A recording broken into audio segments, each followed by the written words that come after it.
નમસ્કાર વિદ્યાર્થી મિત્રો, આજે આપણે એક્ટિવિટી 6C જોઈશું. નીચેના પ્રશ્નોના ઉત્તરો માટે વિકલ્પ બનાવો. તો આપણે પ્રશ્ન જોઈએ. Who is the writer of Mahabharata? Who એટલે કોણ, ઇઝ એટલે છે, ધ રાઇટર એટલે લેખક, ઓફ ધ મહાભારત મહાભારતના લેખક કોણ છે? તો વિદ્યાર્થી મિત્રો, આપણે 4 વિકલ્પ લખવાના છે. 4માંથી એક વિકલ્પ સાચો હશે. તો ચાલો વિદ્યાર્થી મિત્રો, આપણે વિકલ્પો લખીએ. પહેલો એમાં લખીએ તુલસીદાસ, બી માં લખીએ વેદવ્યાસ, સી માં લખીએ કબીર અને ડી માં લખીએ કાલિદાસ. આ 4 વિકલ્પોમાંથી સાચો જવાબ કયો છે? વિદ્યાર્થી મિત્રો, સાચો જવાબ છે વેદવ્યાસ. વિદ્યાર્થી મિત્રો, તમે જાણો જ છો, વેદવ્યાસે 18 પુરાણ લખ્યા હતા અને મહાભારત પણ તેમણે જ લખ્યું હતું. પછી છે હુ ડિસ્કવર્ડ અમેરિકા? હુ એટલે કોણ, ડિસ્કવર્ડ એટલે શોધ્યું, અમેરિકા એટલે કે દેશ છે. અમેરિકા કોણે શોધ્યું? તો વિદ્યાર્થી મિત્રો, આપણે ઓપ્શન લખીએ.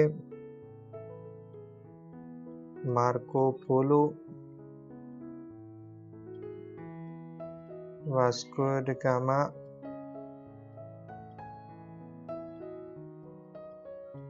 Columbus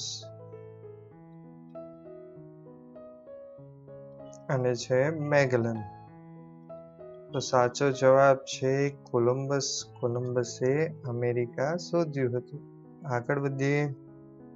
When did the battle of Plassey take place? When એટલે ક્યારે, did ભૂતકાળ બતાવે છે, the battle of Plassey એટલે કે પ્લાસીનું યુદ્ધ, take place થયું હતું. પ્લાસીનું યુદ્ધ ક્યારે થયું હતું?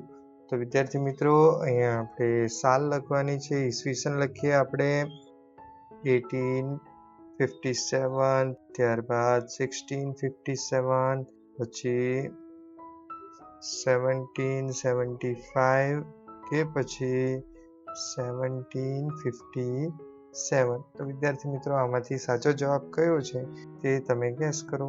તો સાચો જવાબ છે 1757. 1757માં પ્લાસીનું યુદ્ધ થયું હતું. તો વિદ્યાર્થી મિત્રો, એક હોમવર્ક આપું છું. પ્લાસીનું યુદ્ધ કોની વચ્ચે થયું હતું તે કોમેન્ટ કરજો. હવે આપણે જોઈએ એક્ટિવિટી 6D. શું કરવાનું છે? નાવ એટલે હવે, ફ્રેમ ક્વેશ્ચન પ્રશ્નો હવે બનાવવાના છે. For the option given below, નીચે આપેલા જે 4 ઓપ્શન છે તે 4 ઓપ્શનમાંથી આપણે પ્રશ્નો બનાવવાના છે. તો આપણે નર્મદા ઉપરથી એક પ્રશ્ન બનાવીએ. તો શું પ્રશ્ન બનશે? Which is the longest river in Gujarat? ગુજરાતની લાંબી નદી કઈ છે? તો જવાબ આવશે ધ નર્મદા. પછી કલ્પના ચાવલા પરથી આપણે એક પ્રશ્ન બનાવીએ.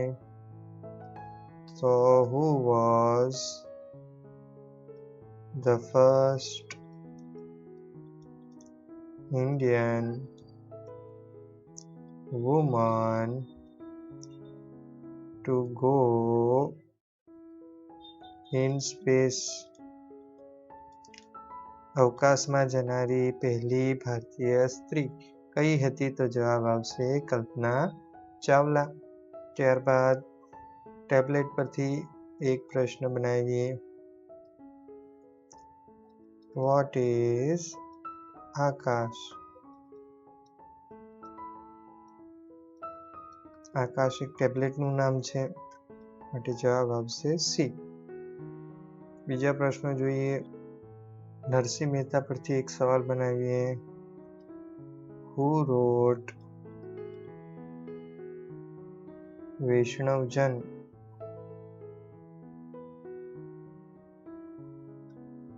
તો તેને રે કહીએ.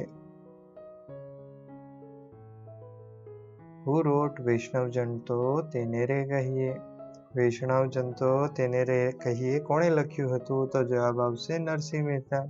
પછી 5મો સવાલ બનાવીએ સોલર એનર્જી પરથી. Which of the following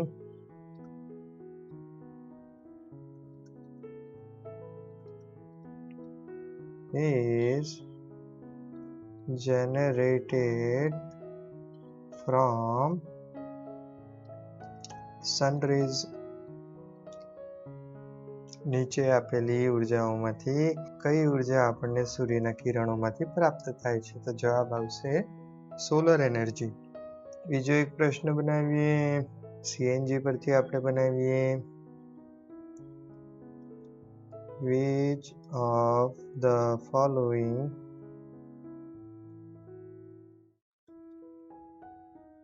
is used in vehicles for low cost? Low cost એટલે ઓછા ખર્ચા માટે નીચેમાંથી શેનો ઉપયોગ થાય છે? તો જવાબ આવશે સીએનજી. વ્હીકલ્સ એટલે કે ગાડીઓ. ગાડીઓમાં પેટ્રોલ પણ વપરાય છે, સીએનજી પણ આવ્યું છે અને કેટલીક જગ્યાએ એલપીજી પણ જોવા મળે છે.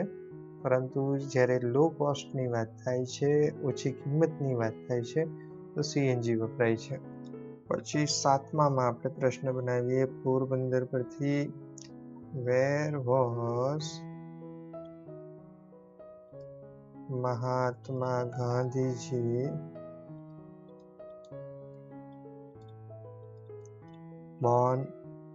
મહાત્મા ગાંધીજીનો જન્મ ક્યાં થયો હતો? તો જવાબ આવે છે પોરબંદર. ત્યારબાદ કચ્છ પરથી એક સવાલ બનાવીએ. વેર ઇઝ કાલો ડુંગર? કાળો ડુંગર ક્યાં છે? તો જવાબ આવશે કચ્છ.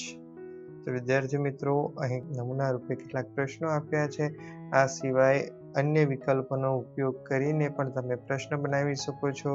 દરેક વિકલ્પની કોઈને કોઈ ખાસિયત હોય છે. એ ખાસિયતના આધારે તમે કોઈ પણ પ્રશ્ન બનાવી શકો છો અને લખી શકો છો. જો વિડીયો ગમ્યો હોય તો લાઈક કરજો, શેર કરજો અને ચેનલ સબસ્ક્રાઈબ કરવાની બાકી હોય તો સબસ્ક્રાઈબ કરી લેજો. ફરી પાછા મળીશું. ત્યાં સુધી thanks for watching and have a nice day.